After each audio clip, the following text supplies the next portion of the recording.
Bonjour mes amis, que Dieu vous bénisse tous. Et il bénit lorsqu'il révèle sa volonté pour notre vie. La chose la plus glorieuse qu'il y a, la plus grande bénédiction que Dieu m'a donnée,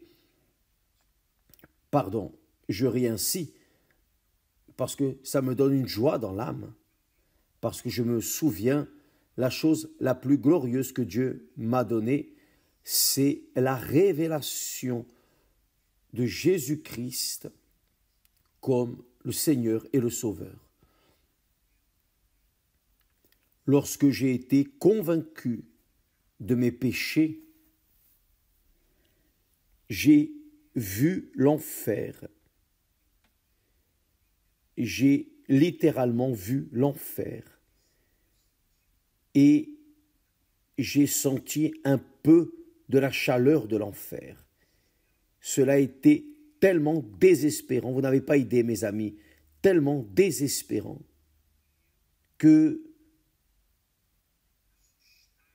effrayé, épouvanté, nerveux, j'ai dit « Qui peut me sauver ?»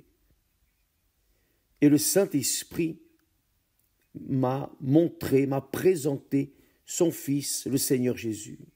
Lui, il est venu pour sauver. Et alors, j'ai couru en esprit aux pieds de mon Seigneur et il m'a sauvé. Ah, mes amis, mon cher ami, Dieu veut faire cela avec tous, non seulement avec moi. Je n'ai pas été quelqu'un de spécial. Non, je suis comme un autre, quelconque. Mais il aime les personnes. Peu importe la religion qu'elles confessent, peu importe ce qu'elles font ou ne font pas, ce qu'elles font de mauvais ou ce qu'elles ne font pas de bon. Peu importe, pour Dieu, ce qui compte, ce sont les profondeurs de notre âme, qui est la sincérité, la vérité, la transparence. Quand une personne est transparente envers Dieu, parce qu'il nous connaît déjà, ça ne sert à rien de faire semblant devant lui. Donc, il n'y a pas d'autre option. Où la personne est sincère et elle ouvre son cœur et elle est acceptée devant Dieu, ou elle n'est pas sincère, elle fait semblant et elle tente de maquiller son caractère, sa manière d'être. Donc, Dieu, c'est écrit là, que Dieu, les yeux de l'Éternel parcourent toute la terre, pour chercher ceux dont le cœur est sincère. Ça, c'est la réalité. Donc, nous avons parlé au sujet de Nicodème et c'est si glorieux. J'étais en train d'écrire et de méditer. Comme Dieu est grand, je ne savais pas. C'est pour cela que je vous transmets tout ce qu'il me donne, je vous le passe. Vous pouvez être certain. Tout. J'étais en train de demander pourquoi parmi les pharisiens, parmi les leaders pharisiens, parmi, disons, les évêques, les archevêques de la religion judaïque, pourquoi parmi eux tous, seul Nicodème est allé vers le Seigneur Jésus? Pourquoi? Pourquoi? C'est Dieu qui l'a envoyé. C'est le Saint-Esprit lui-même qui a envoyé Nicodème vers le Seigneur Jésus. Qui était Nicodème? Nicodème était l'un des principaux parmi les pharisiens. Une secte du judaïsme une secte parmi le judaïsme. Et lui était un leader, un dirigeant de renommée, un homme sincère, véritable, chéri par ses collègues. C'est pour cela qu'il était un chef parmi les pharisiens, l'un des principaux. Il était l'un des chefs. Pourquoi est-il allé vers le Seigneur Jésus? C'est le Saint-Esprit qui l'a touché. Il n'a pas touché tous, juste Nicodème, qui, bien qu'étant un chef, un maître de la religion, bien qu'étant ce qu'il était, même ainsi, il portait en lui un cœur sincère, le cœur d'un enfant. C'est cela même. Nicodème avait un cœur d'enfant. Et Dieu est en train de chercher des personnes qui ont un cœur d'enfant. Un enfant pur. N'importe quel enfant est pur, très pur. Un enfant innocent est pur, très pur. C'est pour cela que le Seigneur Jésus a dit, il a prié, « Oh Père, je te rends grâce.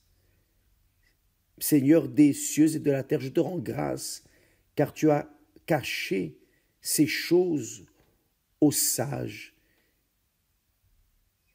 et tu les as révélées aux petits. » Donc, le Saint-Esprit a vu en Nicodème un petit. Il était chef, mais il était petit. Il avait de la renommée, mais il était petit. Il était simplement un homme sincère. Dieu a trouvé en Nicodème la sincérité et quand il est venu jusqu'au Seigneur Jésus et qu'il s'est présenté au Seigneur Jésus, il est allé, il a dit « Maître, Rabbi », c'est-à-dire maître. Nous savons que tu es un docteur venu de Dieu, car personne ne peut faire ces miracles que tu fais si Dieu n'est avec lui. C'est-à-dire, il est venu, il s'est introduit proche du Seigneur Jésus, la nuit, seul. Et le Seigneur Jésus lui a dit, le Seigneur Jésus n'a pas dialogué, il ne l'a pas remercié, rien de tout cela. Le Seigneur Jésus est allé direct. Il a dit immédiatement, en vérité, Nicodème, en vérité, je te le dis, si un homme ne naît de nouveau, il ne peut voir le royaume de Dieu. Voir le royaume de Dieu, oui.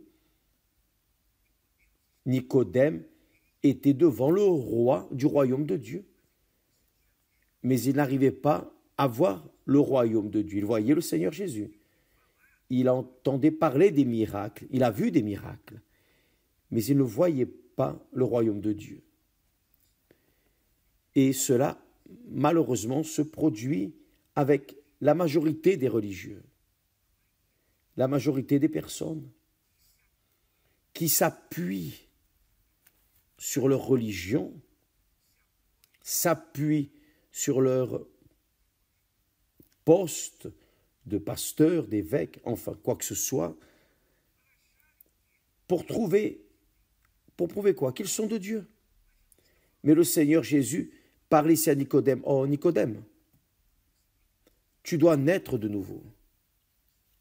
Si tu ne nais pas de nouveau, tu ne verras pas le royaume de Dieu. Et Nicodème était là, face à face avec le Seigneur Jésus. Mais il n'arrivait pas à comprendre, à percevoir que là était le roi du royaume de Dieu. Il ne pouvait pas voir le royaume de Dieu. Et vous savez pourquoi il ne pouvait pas voir le royaume de Dieu, bien qu'il était face au roi du royaume de Dieu? Parce qu'il était à l'extérieur. Et c'est ce qui arrive parfois. Les personnes sont à l'église, dans les églises. Parfois, ce sont des pasteurs, des évêques, des personnes qui ont une renommée, des prédicateurs de l'évangile, des personnes apparemment des serviteurs et des servantes de Dieu. Mais ce sont des personnes qui sont à l'extérieur du royaume de Dieu, malheureusement. Et cela est très triste. Cela est difficile. Ce sont des personnes que le Seigneur Jésus a appelées des drachmes perdus dans la maison. Ils sont dans la maison, à l'intérieur de la maison, gardés du soleil et de la pluie, mais ils sont perdus. Nicodème était l'une de ces personnes. Peut-être, mes amis, je ne veux en aucune façon ici vous offenser, en aucune façon. Nous essayons de vous passer ce que Dieu nous a donné. Qui sait, cela vous aidera à penser, à raisonner et à peser votre propre âme, votre propre vie, car à quoi bon être un maître de la religion? À quoi bon être un évêque? À quoi bon s'occuper d'une église, d'une région, d'un pays, d'une nation, de toutes les nations? À quoi bon être un leader spirituel si l'âme est perdue dans la maison? Peut-être que vous êtes l'une de ces personnes. Je sais que vous considérez, j'aime le message de l'évêque, le travail que l'évêque fait, j'aime bien, etc., etc. Mais à quoi bon cela? À quoi bon reconnaître? Le travail de l'Église, 48 ans de vie, à quoi est-ce que cela sert? Qu'est-ce que cela ajoute dans votre vie? Vous savez ce qui ajoute dans votre vie? C'est de tomber en vous-même, c'est de vous évaluer vous-même et vérifier si réellement vous êtes né de Dieu, si vous êtes né de nouveau, si vous êtes dans le royaume de Dieu.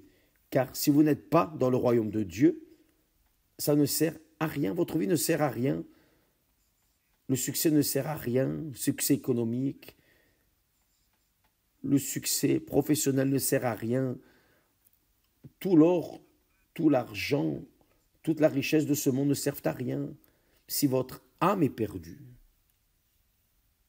C'est la réalité.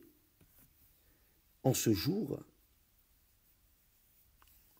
quand le Saint-Esprit m'a montré l'enfer, je pensais comme ça, je ne fais de mal à personne, je ne vole pas, je n'adultère pas, je ne fais pas cela, je ne faisais pas ces choses erronées, mais j'en faisais d'autres. Et comment? Mais je suis jeune, très jeune. Je ne suis pas si pécheur que ça. Quand le Saint-Esprit m'a montré le roi du royaume de Dieu,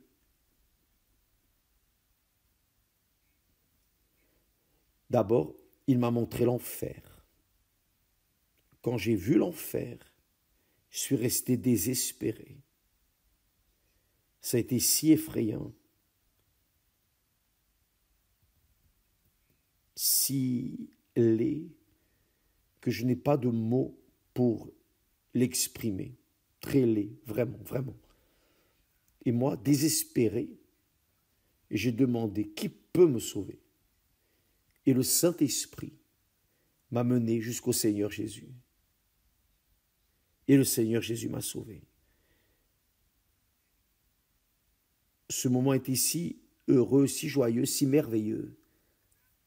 Rien dans ce monde ne se compare à la joie, à l'allégresse d'avoir une rencontre avec le Seigneur Jésus et recevoir le pardon de nos péchés. Rien. Vous qui êtes nés de nouveau, vous savez de quoi je parle, n'est-ce pas? C'est quelque chose d'indescriptible. Rien dans ce monde. Il n'y a pas de mariage, il n'y a pas d'enfant qui est né, il n'y a pas ceci, cela. Il n'y a aucune conquête dans le royaume de ce monde qui se compare à la conquête du royaume de Dieu. Le Seigneur Jésus a dit à Nicodème, Nicodème,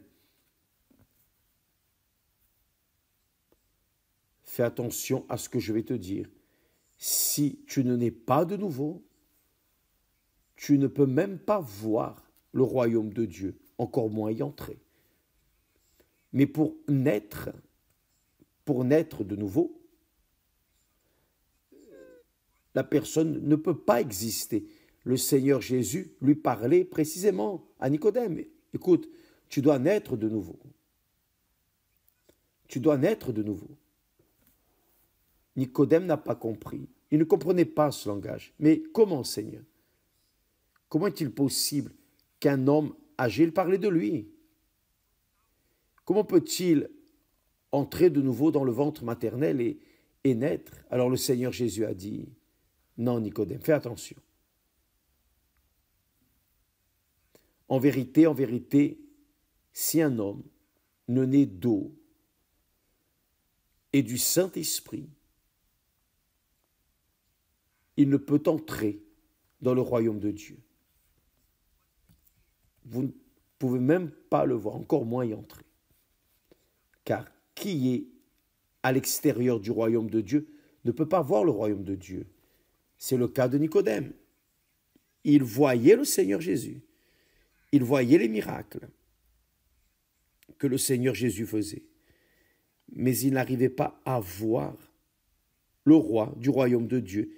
Il n'arrivait pas à voir le royaume de Dieu. Il n'y arrivait pas. Pour qu'il puisse voir le royaume de Dieu, il devait reconnaître que le roi du royaume de Dieu était là, devant ses yeux. Il a reconnu qu'il était maître, rabbi, nous savons que tu es un docteur, que personne ne peut faire ces miracles que tu fais si Dieu n'est avec lui. Des éloges, des éloges. Mais le Seigneur Jésus a dit, Nicodème, si tu ne nais pas de nouveau, tu ne peux même pas voir le royaume de Dieu. Malheureusement, cette situation arrive beaucoup dans les églises, malheureusement. Et je vous confesse, je vois cela dans mon travail, dans ce monde, des épouses de pasteurs, des épouses d'évêques, des pasteurs et même des évêques, des personnes qui ne voient pas le royaume de Dieu, mais qui prêchent l'évangile. Et là, vous me demandez, mais évêque, comment est-ce que c'est possible qu'une personne qui est évêque ou l'épouse de l'évêque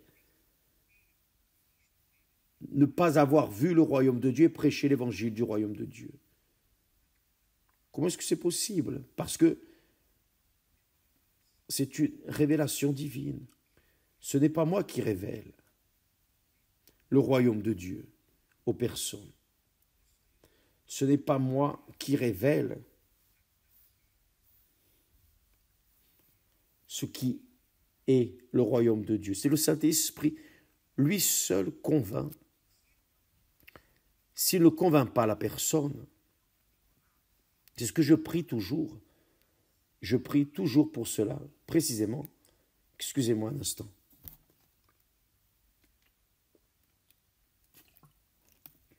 Je prie. Et je dis, oh mon Dieu, vous vous rappelez, je dis toujours que le Saint-Esprit révèle, que le Saint-Esprit parle, guide. Ça, c'est une prière que je fais pour vous tous. Je ne peux pas. Je peux prêcher. Le Seigneur Jésus a dit de prêcher l'évangile. Il n'a pas dit de révéler l'évangile, car la révélation de l'évangile, lui seul, parce que c'est son royaume, lui seul peut montrer le royaume de Dieu. Lui seul peut faire les personnes voir le royaume de Dieu. Lui seul peut faire les personnes naître d'eau et du Saint-Esprit pour entrer dans le royaume de Dieu. Nous, tout simplement, prêchons la parole. Nous prêchons la parole. Nous enseignons la parole. Mais si cette parole ne trouve pas une terre pour tomber et engendrer une vie nouvelle, rien ne va arriver. C'est ce que le Seigneur Jésus a dit au sujet de la semence.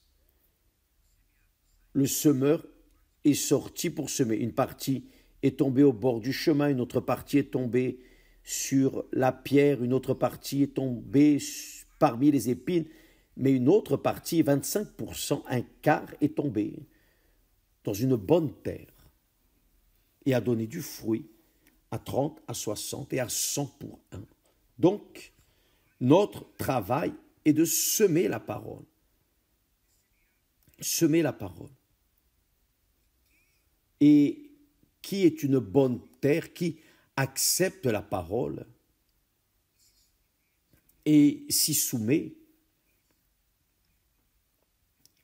c'est un choisi, un élu de Dieu. J'espère que le Saint-Esprit vienne vous révéler cela. Mes amis, si cela n'est pas encore arrivé, pour que vous veniez à être heureux comme je suis heureux, ma félicité n'est pas à l'extérieur, ma félicité est en moi.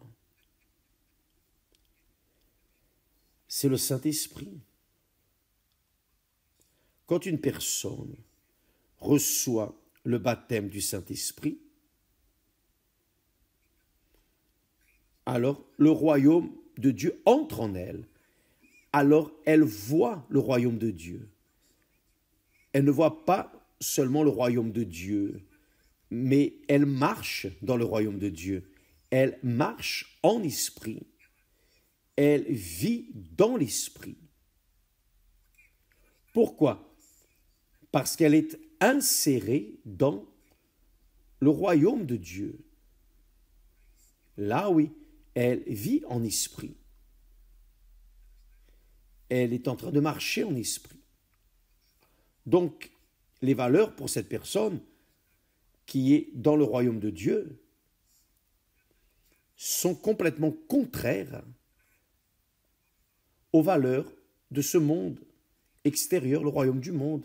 Dans le royaume du monde, ce qui vaut, c'est le mensonge, la tromperie, l'illusion, le coloris, la beauté, l'instruction, la sagesse du monde, la science, la technologie. Ce qui vaut dans ce monde, c'est ce qui est passager. Tout ce qui vaut dans ce monde termine, meurt, reste là. Mais une chose ne termine jamais dans ce monde. Vous savez ce que c'est? C'est l'âme.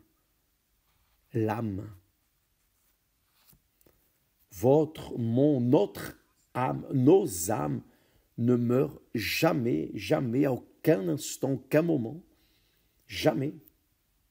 Le corps est comme le vêtement. Vous vous défaisez du corps, vous le laissez dans la tombe et votre âme va. Elle va où? Elle va en haut ou elle va en bas? Il n'y a pas d'autre direction. Ou elle va en haut vers Dieu, ou elle va en bas, en enfer. Cela est très clair dans les Saintes Écritures.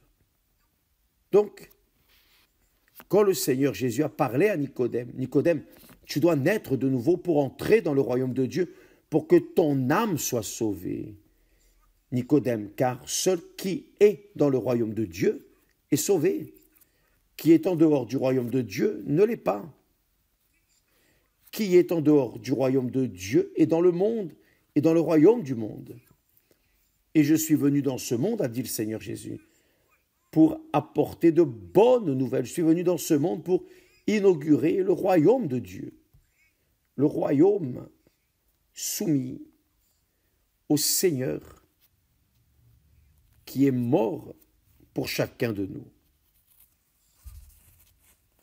Seul qui est dans le royaume de Dieu est sauvé, a son âme garantie, et cela est parfaitement compréhensible quand la personne a une rencontre avec Dieu, lorsqu'elle naît d'eau et du Saint-Esprit, quand elle se repent de ses péchés, qu'elle est baptisée dans les eaux, elle meurt, elle est ensevelie, et alors, quand elle sort des eaux, c'est pour vivre une vie nouvelle, remplie du Saint-Esprit.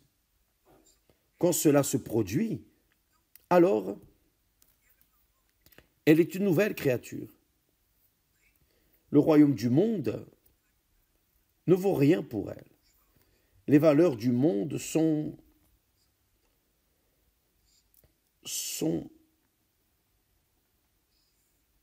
très infimes, insignifiantes. Mais pour que la personne puisse entrer dans le royaume de Dieu, d'abord, elle doit divorcer du royaume du monde. Elle doit se séparer du royaume du monde.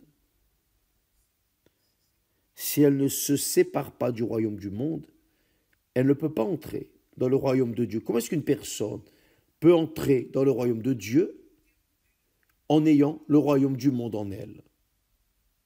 Donc, vous qui avez cette question, qui portez cette question, que fais-je pour entrer dans le royaume de Dieu?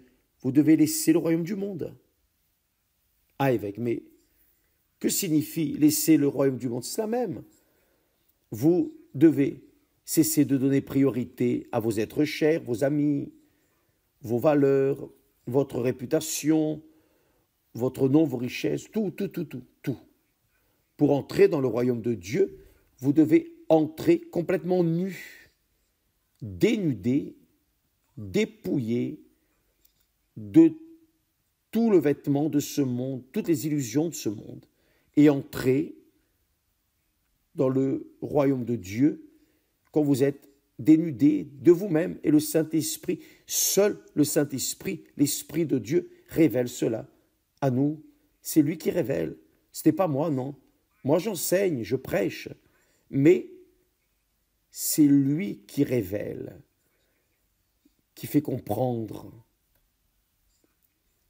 qui c'est Dieu en ce moment, vienne vous faire comprendre, mes amis, parce que ça, c'est notre salaire. Mon salaire, c'est quand vous, une personne, reçoit le baptême du Saint-Esprit. Là, oui, mon cœur reste tranquille, en paix, en relation à vous ou à cette personne qui a été baptisée. Tant que n'arrive pas le baptême du Saint-Esprit, la personne peut être dans l'église, elle peut être pasteur, peut être évêque, peut être ce qu'elle veut. Même ainsi, elle sera comme une drachme perdue dans la maison. Malheureusement, c'est la réalité. Donc, mes amis, vous voulez naître de nouveau, vous voulez recevoir le baptême du Saint-Esprit, ou plutôt, vous voulez entrer dans le royaume de Dieu. Vous ne voulez pas seulement le voir, non, vous voulez y entrer, bien sûr. Pour voir, vous devez entrer, bien sûr, évidemment, bien sûr. Pour voir et entrer dans le royaume de Dieu, vous avez besoin de laisser le royaume du monde. On ne peut pas concilier le royaume du monde et le royaume de Dieu. Les valeurs sont différentes. Dans le royaume de Dieu, le premier, c'est le Seigneur Jésus. C'est ce que le Seigneur Jésus a enseigné au jeune homme riche Le jeune homme riche a demandé, Maître, que ferais-je, que dois-je faire pour hériter la vie éternelle? Il était très riche, il n'avait besoin de rien d'autre dans ce monde. Maintenant, il voulait la vie éternelle. Et le Seigneur Jésus lui a dit, accomplis les commandements. Et il a dit lesquels? Le Seigneur Jésus lui a dit, tu aimeras l'Éternel ton Dieu de tout ton cœur, toute ta compréhension, toutes tes forces. Il est le premier, doit être le premier. Tu aimeras ton prochain comme toi-même. Tout cela, je l'ai observé. Le Seigneur Jésus lui a dit, il te manque encore une chose. Il te manque encore une chose, juste une petite chose. Vends tout ce que tu as, distribue-le aux pauvres, puis viens et suis-moi. Et là, il est parti triste, car il était très riche. Ah, comment vais-je donner ce que j'ai aux pauvres et suivre le Seigneur Jésus? Il devait laisser le monde. Le monde de ce jeune homme riche, c'était sa richesse, son héritage qu'il avait reçu de son père. Il ne voulait pas y renoncer. Mais le royaume de Dieu, vous devez renoncer à tout. Il doit être le premier dans votre vie. Dieu doit être le premier dans votre vie. S'il n'est pas le premier dans votre vie, il n'en fait pas partie. Mais vous ne renoncez pas à votre petit ami, votre petite amie, votre mère, votre père, votre frère, vos enfants, votre vie, votre futur ici sur terre. Vous n'y renoncez pas. Alors, comment pouvez-vous entrer dans le royaume qui est de Dieu? Et il doit être le premier dans votre vie. Ce n'est pas possible. Mais, mes amis, quand vous comprendrez et que vous verrez ce que signifie, ce qui attend l'âme qui est loin de Dieu après qu'elle laisse le corps sur cette terre, la personne va courir, désespérée, dans les bras du Seigneur Jésus. Sauf qu'il n'y a pas toujours le temps. Parfois, la personne a un problème, elle meurt, une mort subite. Il n'y a même pas le temps de dire « Jésus, aie miséricorde de moi ». Il n'y a pas. Donc,